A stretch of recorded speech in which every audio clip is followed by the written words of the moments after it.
Bueno, buenos días. Estamos en esta serie de ¿Por qué no soy? Y los que no tomaron escrito, los que se perdieron las clases anteriores, no se preocupen, están en línea. Pero también el escrito de la clase de hoy cubre las dos clases anteriores. Si ven el estudio escrito, hoy vamos a ver como a partir de la página 21 más o menos, para los que están siguiendo. Pero voy a ver algunas cosas adicionales que no vienen en el material para que estén truchos y vivos, o buzos como decimos en México. ¿Ustedes saben cuáles son las etapas por las que pasa un ateo en un avión que se está estrellando? Esto me lo encontré en un sitio de ateos y me dio risa porque dice ciclo de vida de un ateo en un avión. Primero es ateo irrefutable, después ya nada más es ateo, después pasa agnóstico, cristiano, pentecostal y luego remolineando. A los que sepan lo que es eso. Pero fuera de guasa, esto es un chiste, obviamente, un poquito de humor, porque cuando hay ateos que no han sido así, hay ateos, por ejemplo, Carl Sagan, que era un ateo muy eminente, trabajó en varios de los proyectos como el Viking y el Voyager, que mandaron sondas al espacio. Murió ateo y su esposa dice que él nunca cambió de opinión. Entonces, bueno, un poco de humor. Y les decía, bueno, me manejo con dos pies con los pies en dos mundos diferentes. Uno es el mundo de la tecnología, que es a lo que me dedico, y el otro pie lo tengo en la fe, porque soy creyente, soy cristiano. Y la clase que desarrolló Mark también, que es el autor de esto, va a ser un libro, esta clase está basada en un libro que él está escribiendo. Y él tiene un pie en la ley, pero también tiene un pie en la fe. Y eventualmente nosotros como personas, estas dos creencias convergen, se unen y tienen tienen un solo núcleo. Finalmente tienen que tener sentido en la vida, en lo que hablamos, en lo que decimos. ¿Y se acuerdan lo que vimos las dos clases anteriores? La primera clase que vimos un concepto muy importante, que es lo de la carga de la prueba. ¿Se acuerdan? ¿Qué era la carga de la prueba? ¿Ya despertaron? ¿Sí? ¿Café? Sí, quiere decir que quien hace una afirmación tiene que demostrarla. ¿Sí? Quien hace una afirmación tiene que demostrarla. Entonces, ¿qué es? ¿Qué decíamos? Que la definición tradicional de ateísmo es una persona que afirma que Dios no existe. ¿Sí? Los ateos a lo mejor se pueden enojar con esa definición porque ahora les gusta decir, no, es que yo simplemente soy una persona que no tengo creencia en Dios. ¿Sí? Con esa definición hasta les digo, un perro sería ateo, un bebé sería ateo, es algo absurdo. Entonces la definición tradicional de ateísmo es alguien que niega la existencia de Dios. Pero cuando ellos hacen esa afirmación, ¿quién tiene la carga de la prueba? Ellos la tienen. Entonces, eso es lo que estamos viendo en esta clase. Yo no voy a demostrar hoy la existencia de Dios. No vamos a hablar de la evidencia a favor de la existencia de Dios hoy. Eso lo vamos a ver después. Pero sí vamos a ver que el ateo también tiene que llevar su carga de la prueba. Decíamos también que existe la palabra ateo y la palabra agnóstico. Palabra ateo, ya la vimos. Agnóstico, ¿qué es? Duda de la existencia de Dios o no saben. Ahora hay diferentes tipos de agnósticos. Hay agnósticos cerrados o de agnósticos abiertos. El agnóstico cerrado es el dice, no sé y no hay forma de saberlo. Y el agnóstico abierto dice, no sabemos y posiblemente habrá forma de saberlo, pero yo no sé. Y ese es el agnóstico abierto. Y hay varios tipos. Veíamos también en la clase anterior estos llamados 4 jinetes del nuevo ateísmo. Sus escritos están por todas partes, se los van a encontrar en internet, en libros. Todos sus libros están en español.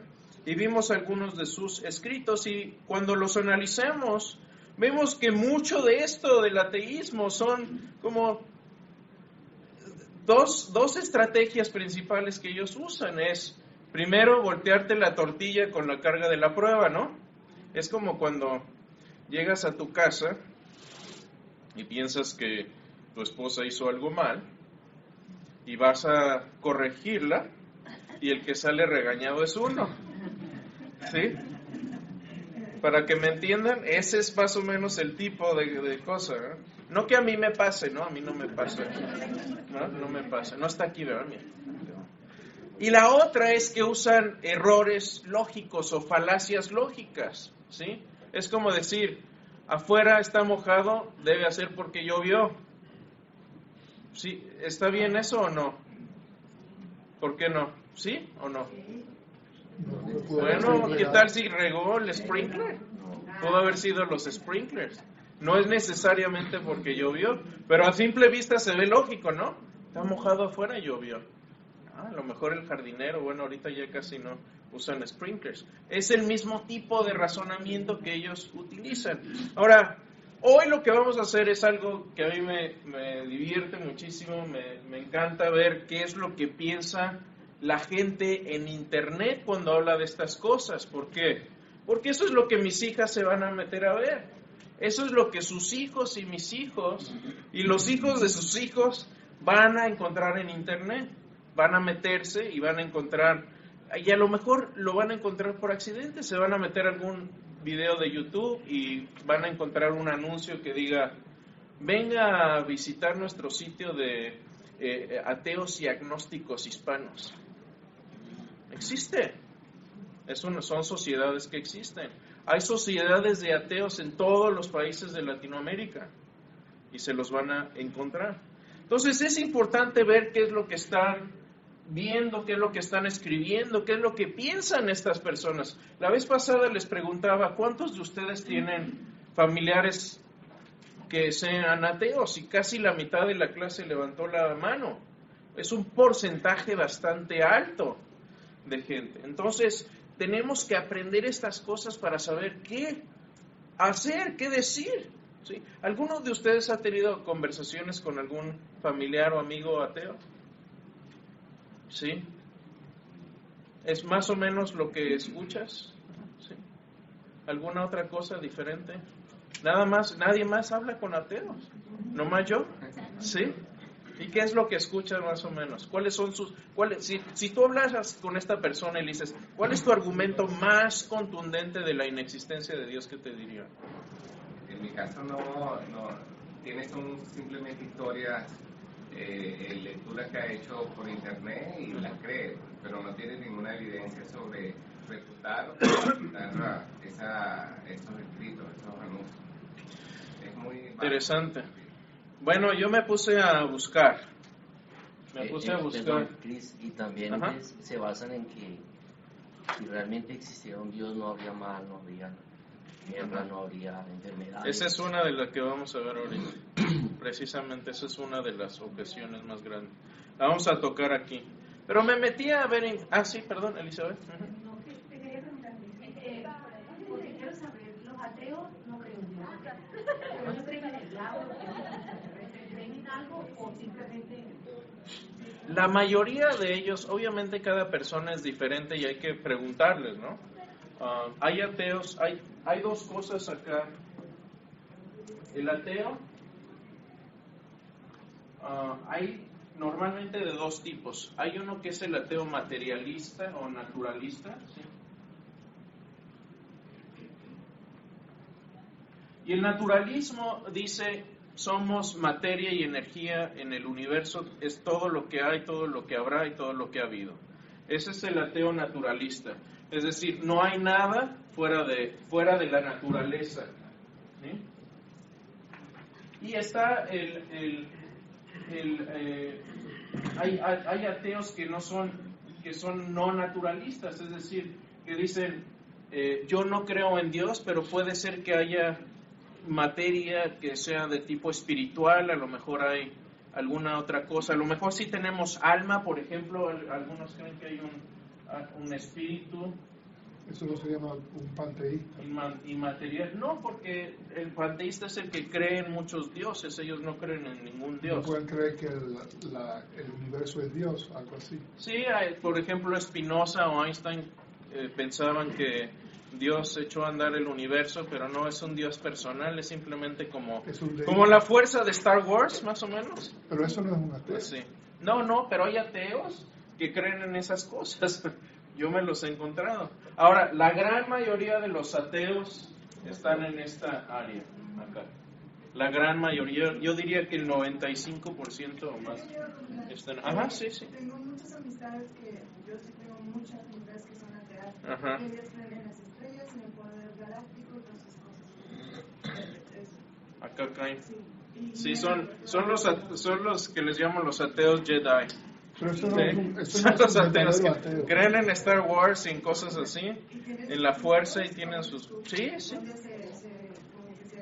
Ondas esotéricas y eso, pero no creen en Dios, claro, los hay. Son pocos, pero los hay. Entonces me puse a buscar, y si uno se pone a buscar,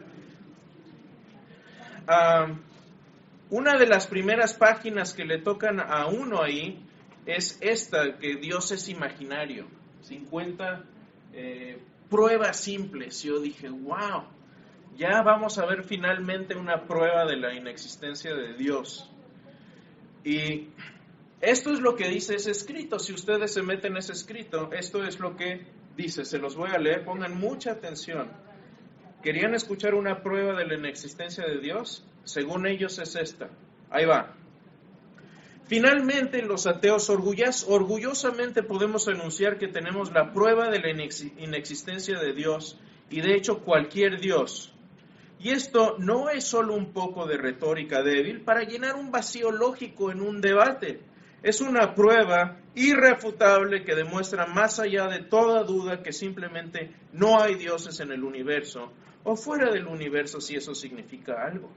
Los ateos se enorgullecen en ser pensadores claros y con altos estándares de la prueba, puesto que estamos tratando aquí, literalmente, con una cuestión de vida o muerte. La mayoría de los ateos han sido educados tanto en pensamiento religioso como en científico, y la evidencia de que estamos hablando, que confirma la inexistencia de dioses, trasciende esos marcos filosóficos de una manera que los hace incapaces de ofrecer una refutación. Prueba irrefutable, según ellos. No ha dicho nada.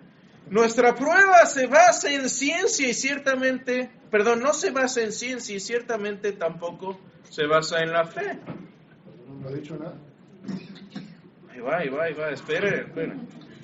Para comprender esta evidencia es necesario abrirse a la posibilidad de que no hay Dios, y no solo intelectualmente, pero honestamente y fervientemente con todo el ser.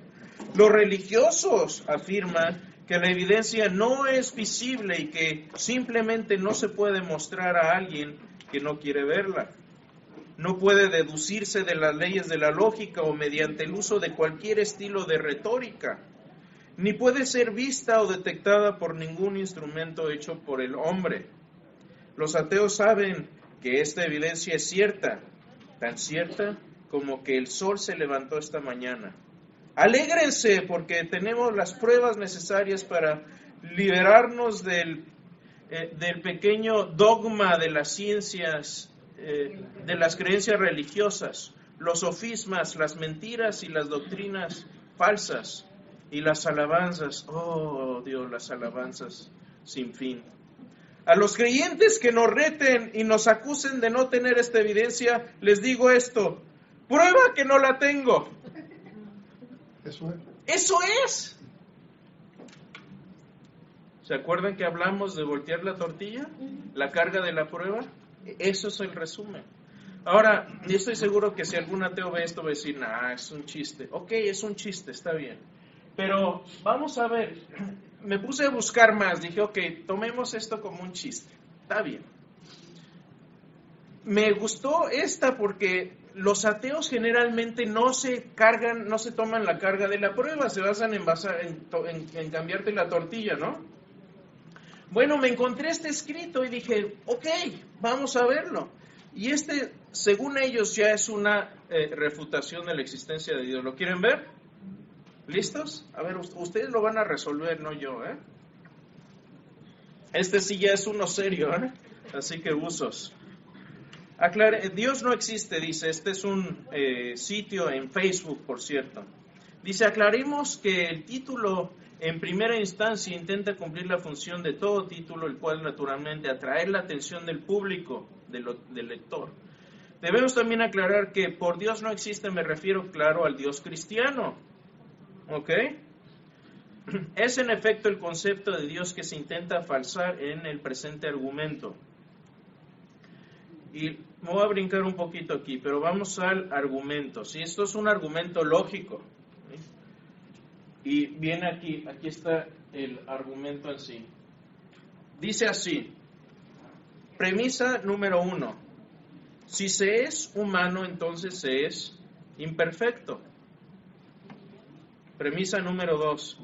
Dios es Jesús, que fue humano, por lo tanto Dios es imperfecto.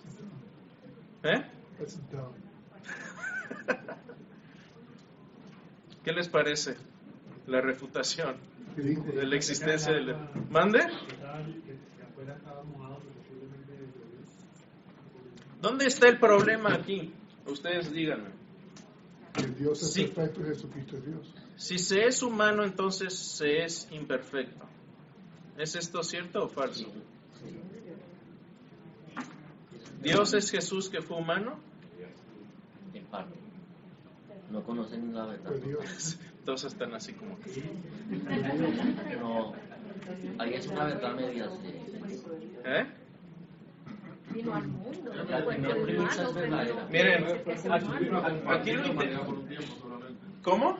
Jesús vino a compartir la humanidad por un tiempo solamente. Ok. Pero si se es humano, entonces se es imperfecto. No, Jesucristo fue el único humano. Sí, pero, ¿verdad? Hay un pero ahí. Sí, ¿cuál es el pero de esto? Aquí está la cosa, miren.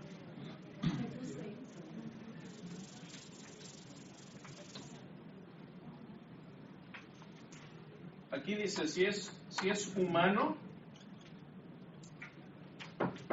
forzosamente es imperfecto.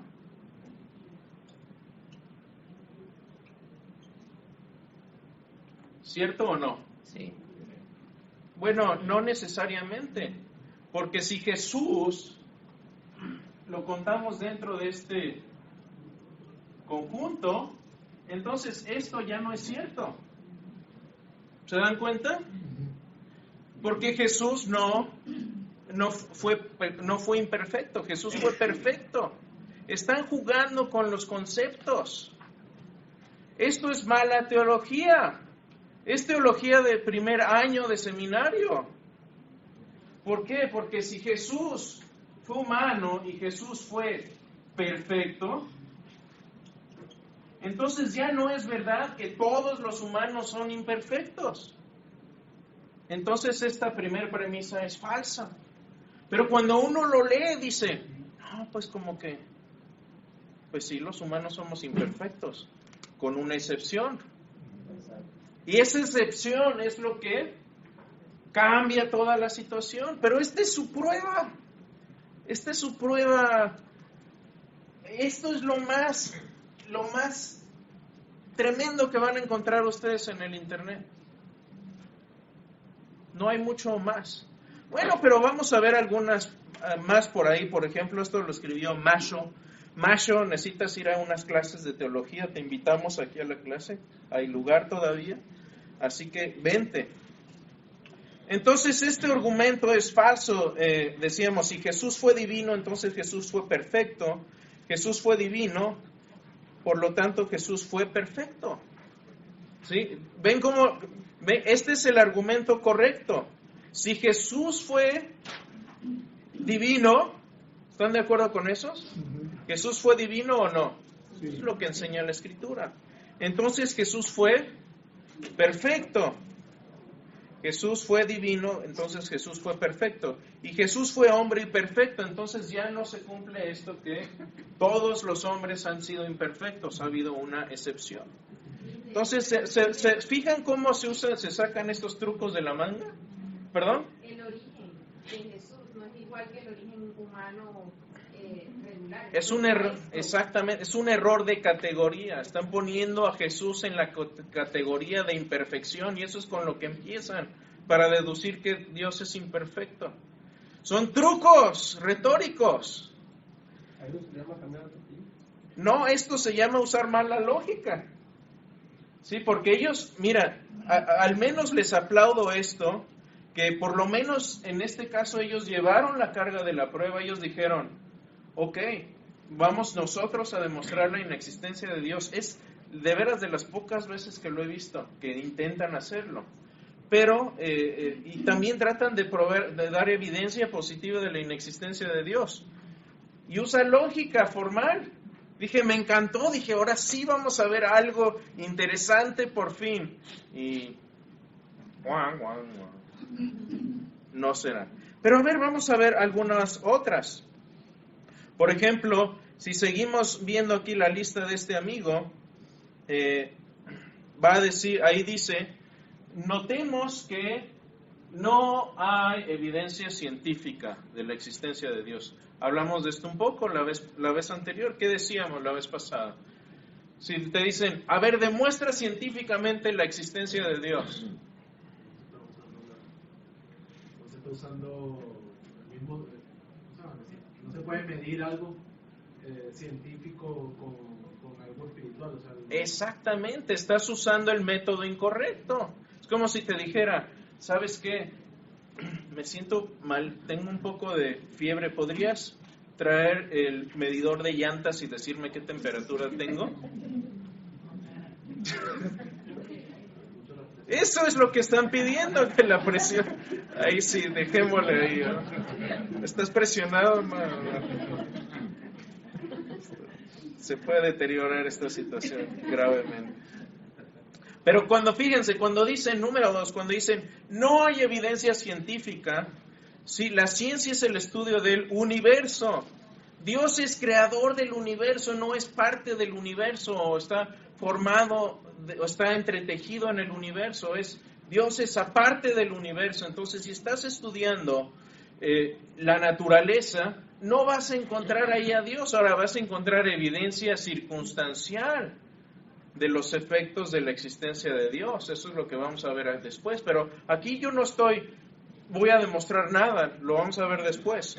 Pero ellos dicen, como no hay evidencia científica de Dios, entonces Dios no existe.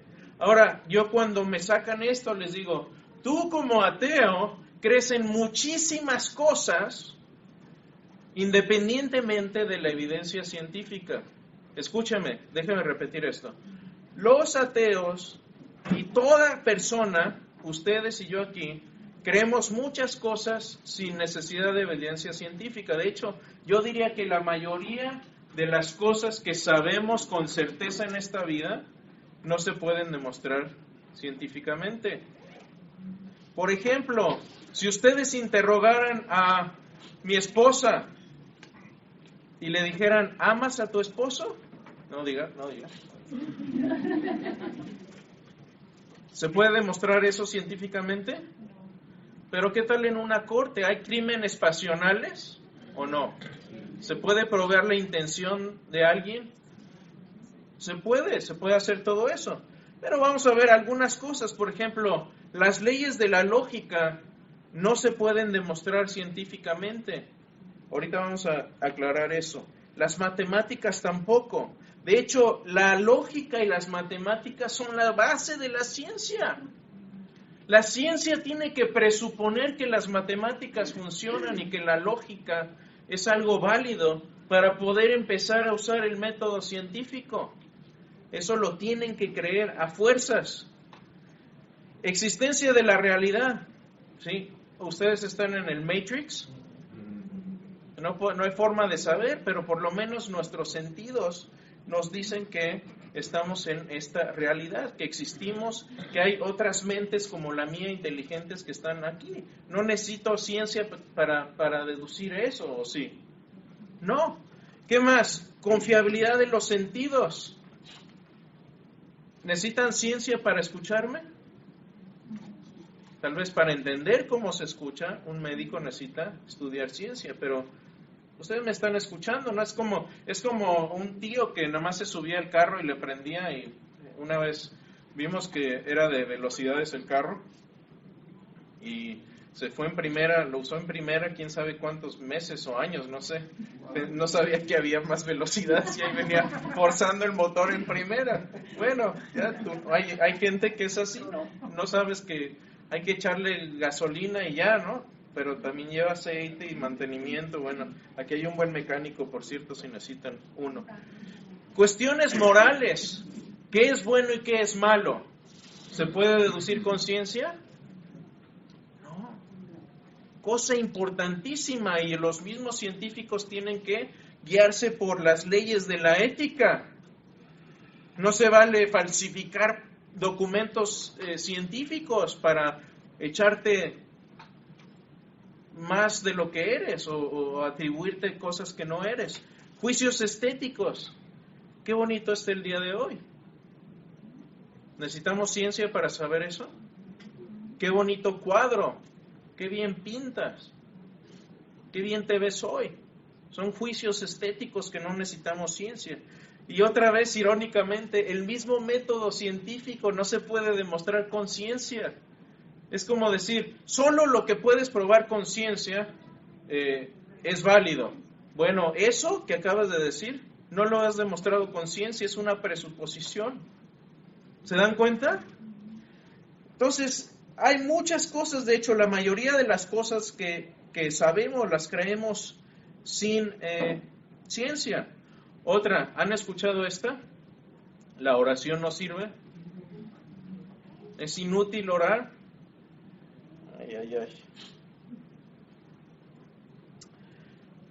Me puse a buscar de esto y ahí mismo en internet, no tiene uno que irse más allá de una página, y cuando le busque en Google, ahí lo va a encontrar. Y lo que dicen aquí es, no hay prueba de que las oraciones funcionan. Eso es lo que dicen mis amigos ateos, que no hay ningún estudio que se haya hecho para demostrar esto. Y dicen también, la experiencia también nos dice que las oraciones no funcionan. De hecho, déjenme leer un poquito de lo que dice este artículo del 2014. Dice, la farsa de la oración, lo inútil de pedirle a Dios. Y dice esto, según los cristianos, la oración tiene básicamente dos propósitos: agradecer a Dios y hacer peticiones a Dios. Hoy hablaremos de la segunda. Por cierto, ¿están de acuerdo con eso primero que hice? ¿Es agradecer y pedir nada más? ¿Es todo? Hay más cosas. Entonces para ahí ya empezamos mal. ¿Sí? ¿Qué tal tener una conversación con Dios? Estar en presencia y contemplar su magnificencia. La oración tiene otros propósitos. Es como platicar. ¿Tú platicas nada más para obtener información? No, convives con la persona. O sea, cuando vamos a comer juntos, no es nomás estamos ahí clavados en el plato y se acabó. Hay una conversación. Bueno, algunos, pero no debería ser. Y luego dice, una de las ventajas de ser creyente es la posibilidad de pedirle cosas a un ser todopoderoso. El negocio de la oración es relativamente sencillo. Dios cumple tus peticiones a cambio de que tú hagas lo que Dios pide. ¿Es eso la oración? ¿Saben cómo se llama esta falacia? Volvemos otra vez a los errores lógicos. Se llama hombre de paja. ¿Sí? ¿Han visto los espantapájaros? ¿Sí? Bueno, esto es como destruir un espantapájaros, pero el argumento que uno construye, vamos a suponer que yo doy una definición correcta de lo que es la oración. Una definición correcta de lo que es la oración. Y en esta definición, mi amigo ateo dice, ok, voy a refutar tu idea. Pero en vez de refutar mi idea, él se inventa otra definición de oración y eso es lo que refuta.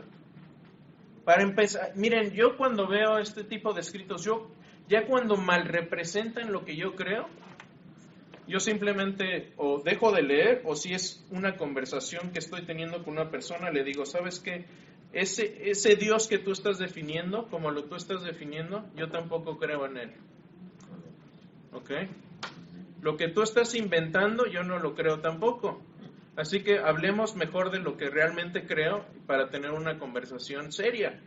Porque si no, estamos destruyendo hombres de paja. Este no es mi argumento, este sí. Podemos hablar de este y no de este otro. Por eso se llama hombre de paja. Y sigamos, pero vamos a seguir, a ver qué más dice. Dice, el negocio de la oración es relativamente sencillo. Dios cumple tus peticiones a cambio de todo lo que te pide. ¿No estamos de acuerdo? ¿Qué es lo que Dios quiere que realicemos para poder cumplir nuestros pedidos? O sea, como el bellboy o qué. Dios, tráeme mis maletas, están ahí en la entrada. Y la vía o herramienta para hacer esta petición es la oración. ¿Se imagina usted eso, amigo creyente lector? Un Dios que todo puede hacer está dispuesto a complacerlo y pedirle lo que usted desea a cambio de que usted cumpla algunas cosas que Él desea. Definitivamente es un buen negocio. ¿Están de acuerdo con esta definición? Eso no es la oración. ¿Saben qué han hecho de la oración estos amigos? Han convertido a Dios en un genio de la lámpara. Que cuando tú necesitas algo, estás en un aprieto, entonces frotas la lámpara y sale Dios y le pides lo que quieras para que te lo arregle. Ese no es el Dios en que yo creo. Y creo que ustedes tampoco. Entonces, si vamos a hablar, hay primero que hablar de lo que realmente creemos. Ahora, ellos se basan en algunos pasajes en la Biblia y dicen, es que mira, aquí vienen estos pasajes, todo lo que pidieren en nombre de Jesús les será hecho. Pero ¿cuál es el ejemplo que da Jesús en Mateo 4? ¿Se acuerdan qué viene en Mateo 4? Señor, enséñanos a orar. Cuando oren de esta manera. Padre nuestro, danos todo lo que queremos cuando te lo pidamos. ¿Eso fue lo que dijo? ¿Qué dijo? Padre nuestro que estás en el cielo, reconocimiento, santificado sea tu nombre, bendecir el nombre de Dios. Danos nuestro pan, petición, alabanza, reconocimiento. Cuando es tentado Jesús por Satanás en el desierto y el diablo le dice, haz panes aquí si tienes hambre, ¿Jesús lo pudo haber hecho? Claro, ¿y por qué no lo hizo? Porque por el propósito que tenía Satanás con eso. No reciben porque piden mal, dijo Jesús. ¿Qué más pidió? Pidió, por ejemplo, el apóstol Pablo. Le pidió a Dios, Señor, quítame este aguijón de la carne, esta enfermedad que tengo. ¿Y qué le dijo Dios? Oh sí, Pedrito, lo que tú digas, porque tú eres el apóstol y tú eres... No, le dijo, te basta mi gracia porque mi poder se perfecciona en tu debilidad. Hay propósito a veces también en el dolor. Nos hace dependientes de Dios. Entonces, por eso a veces la respuesta de la oración es no o no ahora. Pero eso también te da dirección. Una respuesta de no también te da dirección. ¿Sí o no? Es una respuesta también. Ahora, de que no funciona la oración, yo le diría a este amigo que están todos estos estudios, son estudios, por ejemplo, son estudios clínicos que se han hecho y si quiere alguien las referencias se las puedo dar. De hecho, aquí están y van a estar en línea, van a estar en el PowerPoint. Todo esto lo subo a internet, lo pueden ver ahí las referencias. Pero toman a un grupo de personas,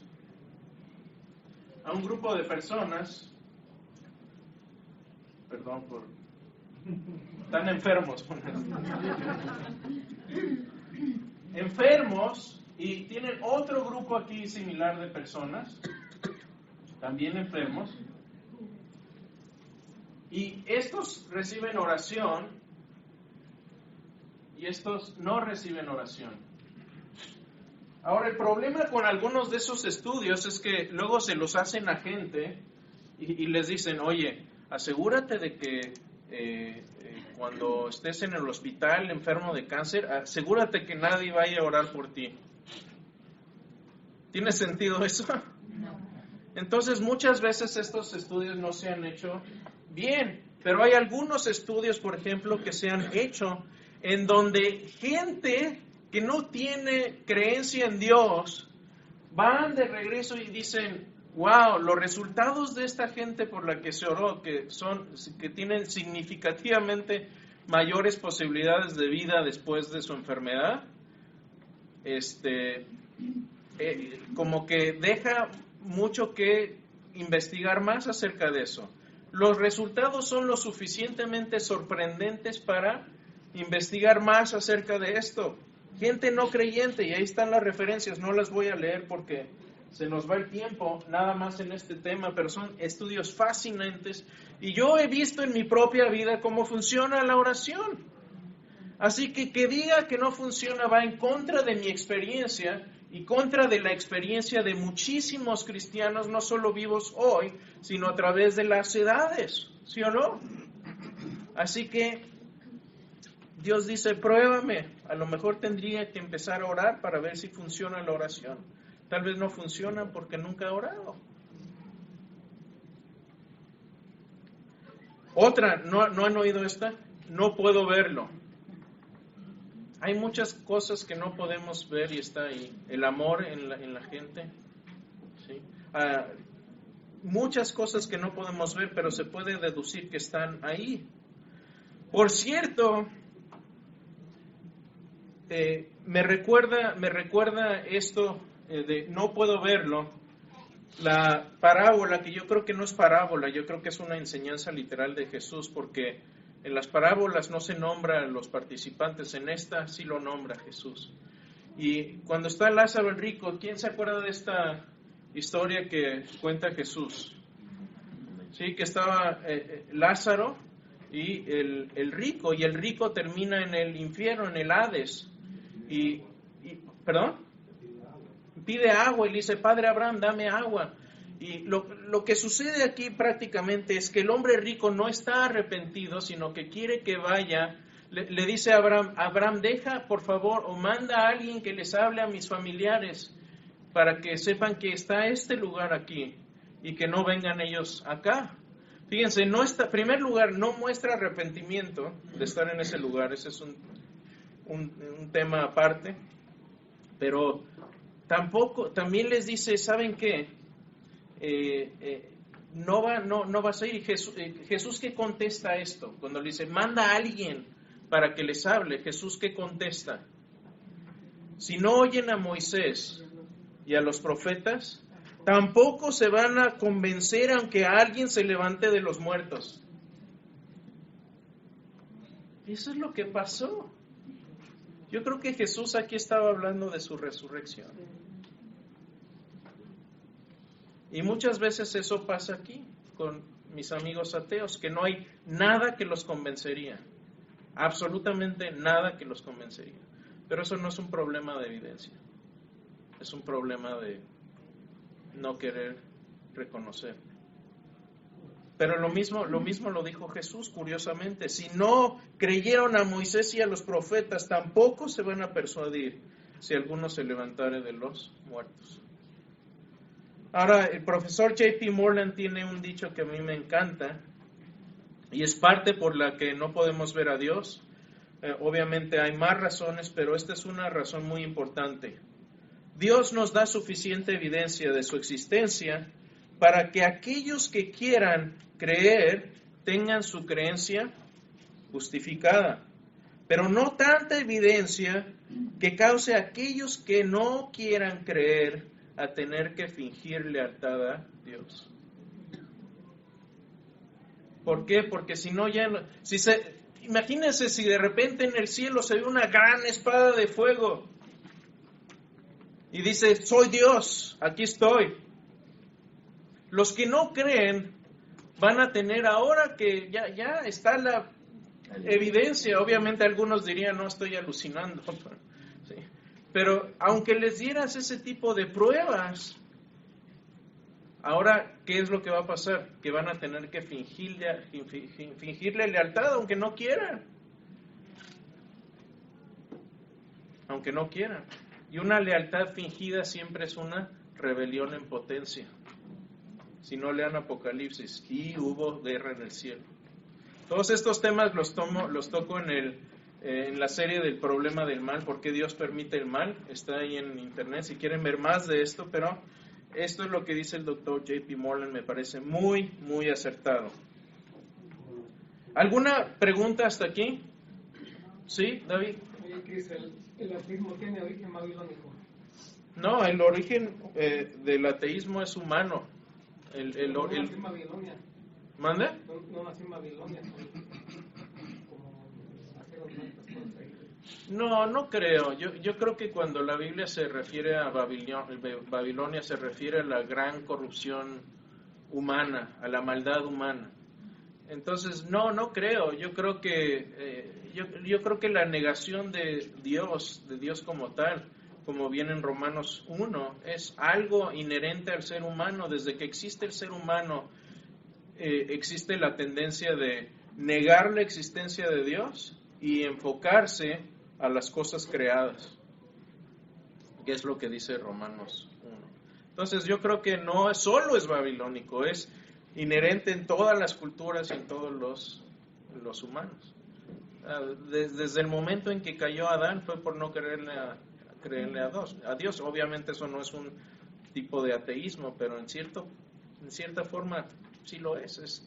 Es peor porque ellos ya tenían ahí la evidencia irrefutable de que Dios estaba ahí y aún así le desobedecieron. Está peor.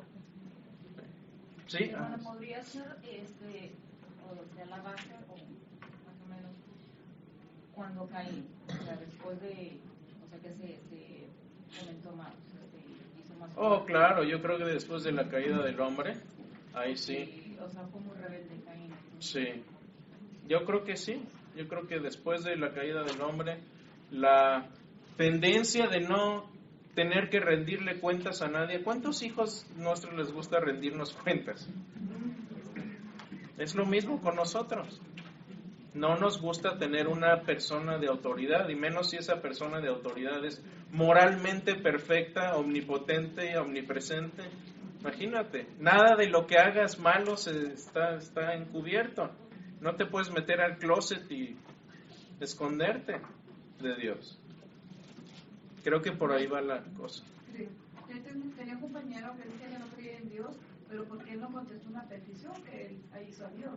Sí. Ahí está el no pedir bien cuando se te contesta, ¿verdad? Y es que ahí también, ese es muy buen punto, hermano, porque ¿sabes qué es lo que pasa? Que luego nosotros mismos, los cristianos, hemos fomentado esta imagen de Dios como el genio de la lámpara. Y eso es un gran error. No quiere decir que no vamos a pedir con fe y con la certeza de que Dios va a hacer lo que Él quiera hacer y que puede hacerlo. Pero lo hemos convertido a veces en un genio de la lámpara y dicho, porque yo digo y declaro y decreto y ato y pum, pum, Dios lo va a hacer. Pues tú puedes atar y desatar y revolcarte y tirarte, pero Dios va a hacer su voluntad divina. Y la oración es más para nosotros, que nos cambie a nosotros, no para que cambie a Dios. Pero luego al instante, él dice, ay, Dios mío, Miguel, ¿qué? Sí. Pero no que Dios no existe, porque él lo nombra, ¿verdad? Sí. Y él no existe, dice, pues ya, se va, Sí. como que ya no pudo competir, no pudo platicar más de lo mismo. Uh-huh. Pero a mí me pasó con mi hermana que murió y nosotros clamamos a Dios con todo nuestro corazón. Claro. Pero sabemos que la decisión de Dios es que Él la quería con Él. Entonces, muchas veces dicen, no, porque mi hermana murió, yo no voy a creer que Dios no me quiso contestar la sanidad que pedíamos por ella, pero era voluntad de Dios. Entonces, cuando uno está en Cristo y que sabe que la voluntad de Dios es única y sabe lo que hace en nosotros. Mira, eso exactamente, porque como cristianos tenemos la esperanza de la vida eterna. Lo vamos a ver. Entonces, para nosotros la muerte no es lo peor que te puede pasar. Lo peor que te puede pasar es tener una eternidad separado de Dios. Eso es lo peor que te puede pasar. La muerte simplemente es el paso a otra forma de existencia para nosotros. Y tengo mi hermana que sufre mucho por eso. Digo, recuerda que mi hermana se cambió de casa. Y un día la vamos a ver. Ella nomás se cambió. Me gusta esa, se cambió de domicilio. Sí, ella se Me cambió gusta de esa domicilio, analogía. Y ahorita no la estás viendo porque está en otra casa. Pero vamos a verla. Amén. Gracias por eso. Perdón, alguien. Sí. Ajá. Lo que iba a decir era que eso de ir sembrándole en los niños también, lo de la oración, pero también que ellos aprendan a decirle que se haga tu voluntad. Ajá. Tal vez de niños no lo entienden, pero al pasar el tiempo ellos van a entender que aunque ellos lo deseen, que no es la voluntad de Dios, no va a ser. Exactamente. Y que tengan esa aceptación ellos también. Creo que ese es el fundamento. Buenísimo, claro. Desde luego, y los niños aprenden viéndonos también. ¿Cómo oramos nosotros? ¿Cómo practicamos la oración o no? ¿Sí? ¿Katy? Ay, pues más o menos en eso que del cuidado de no declarar o decir eso muchas veces que ha pasado, ¿no? Que gente dice, en 2 semanas se va a pasar eso y no pasa. Y eso a veces es más de tropiezo para la persona porque entonces dice, ves, no existe, no sucedió, no me hizo caso a mí no me escucha. Sí. Entonces, siempre someter toda la voluntad de Dios, sabiendo que yo creo que la confianza más grande es que sabemos que Él sí ve todo, Él sí sabe todo, nosotros no. Y Él sí puede ver el big picture, pero nosotros no. Entonces, tener esa confianza plena y descansar en eso. Exactamente. Gracias, buenos comentarios. Voy a seguir porque si no, discúlpenme, porque si no, me quedan 6 minutos y todavía tengo un par de, bueno, nada más, 2 comentarios más. ¿Eh? A veces en las redes sociales se influye mucho en lo que dijo Katia. A veces te mandan ahí una tipo de oración que en 2 semanas se va a cumplir, realmente no se cumple. Claro. Y eso ocasiona de que a veces no tengas fe.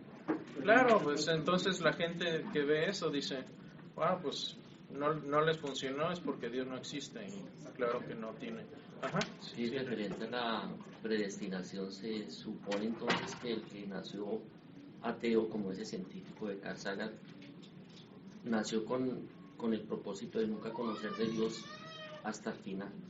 Busca en mi blog Predestinación y Libre Albedrío, ahí viene un escrito que tengo. Ese es un tema.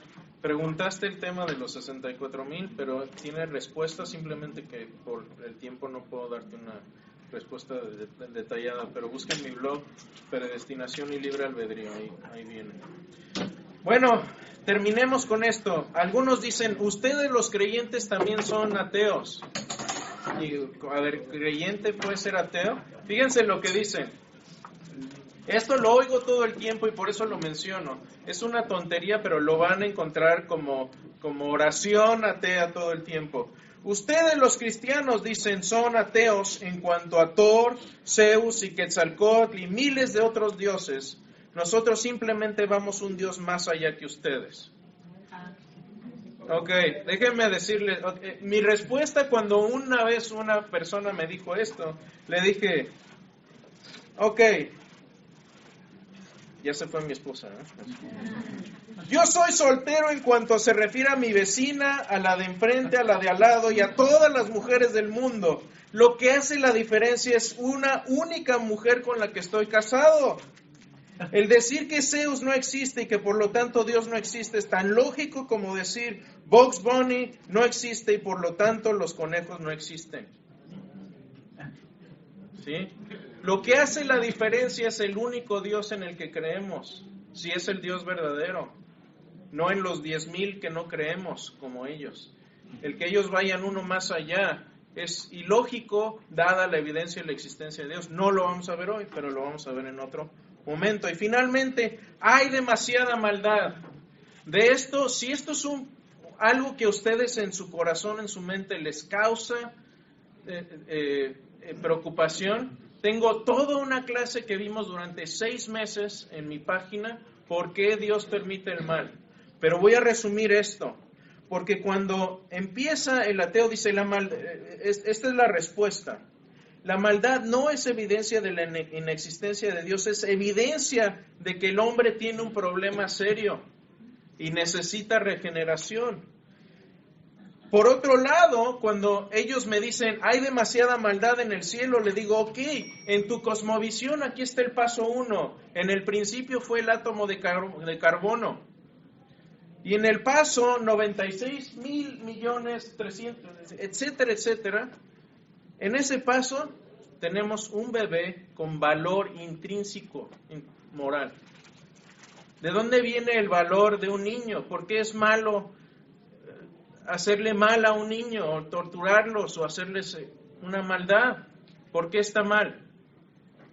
Yo le digo, en tu cosmovisión somos sacos de células. ¿Por qué tiene valor un bebé? Más detalle en esto, me encanta lo que contesta el doctor Ravi Zacarías. Dice, cuando te quejas de que hay demasiada maldad en el mundo, asumes que existe el bien. Si asumes que existe el bien, asumes que hay tal cosa como una ley moral, con la cual diferenciar el mal y el bien. Pero si asumes que hay una ley moral, entonces debes aceptar que hay un legislador y creador de tal ley moral. Pero eso es lo que estás tratando de eliminar. Porque si no hay dador de una ley moral, no hay moral. Y si no hay ley moral, no existe el bien. Y si no existe el bien, tampoco existe el mal. ¿Me recuerda cuál era su objeción?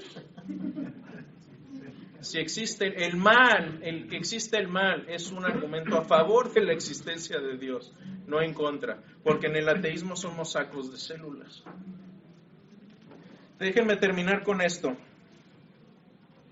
Lucas 1, del 1 al 4, dice esto. Tenemos testigos que estuvieron ahí. Dice, puesto que hay muchos que han tratado de poner en orden la historia de las cosas que entre nosotros han sido ciertísimas, tal como nos lo enseñaron los que desde el principio lo vieron con sus ojos y fueron ministros de la palabra, me ha parecido también a mí, después de haber investigado con diligencia todas las cosas desde su origen, escribírtelas por orden, oh excelentísimo Teófilo, para que conozcas bien la verdad de las cosas en las cuales has sido instruido. Estas son las palabras con las que empieza Lucas su evangelio. ¿Suena a fábulas? Está hablando de testigos presenciales y de que él mismo se metió a verificar todo lo que había escuchado. ¿Qué más? Lucas 13. En ese mismo tiempo estaban ahí algunos para los que dicen, Jesús no habló del problema del mal y del sufrimiento. Sí habló, y lo habló una sola vez, y lo habló contundentemente, dijo esto. En ese mismo tiempo estaban ahí unos que le contaban acerca de los galileos cuya sangre Pilato había mezclado con los sacrificios de ellos. Pilato estaba matando gente. Y respondiendo Jesús les dijo, ¿pensáis que aquellos galileos porque padecieron tales cosas eran más pecadores que todos los galileos? Es decir, la pregunta es, ¿ellos están sufriendo porque pecaron, porque hicieron algo mal? ¿Porque les tocaba sufrir las consecuencias de algo que hicieron acá? Y Jesús les dijo, os digo no, antes si ustedes no se arrepienten, todos pereceréis igualmente. Jesús no fue y dijo, qué mala onda, no, pobrecito. Qué gacho que es. Y luego sigue, y no lo puse aquí, pero dice, y se les cayó una torre encima a aquellas personas. Un mal natural, un accidente. Y Jesús les vuelve a decir, no, antes os digo, si no os arrepentís también, de cierto moriréis. Entonces Dios está dejándonos la puerta ahí abierta, nos está mandando flores, nos manda advertencias, pero muchas veces mantenemos ahí la puerta cerrada a pesar de lo que ya sabemos que es cierto. Y finalmente, quiero terminar con esto. Los discípulos, Felipe le pregunta a Jesús, Señor, muéstranos el Padre y nos basta. Déjanos ver al Padre y ya con eso. Y Jesús le dice, ¿tanto tiempo hace que estoy con vosotros y no me has conocido? Felipe, El que me ha visto a mí ha visto el Padre. Pues, ¿cómo pues, dices tú, muéstranos al Padre? Y la invitación aquí para todos nosotros es, ¿queremos conocer a Dios? ¿Queremos saber más de Dios? ¿Queremos conocer su carácter? Conozcamos a Jesús, porque a través de Él es como vamos a conocer el verdadero carácter de Dios y al verdadero Dios.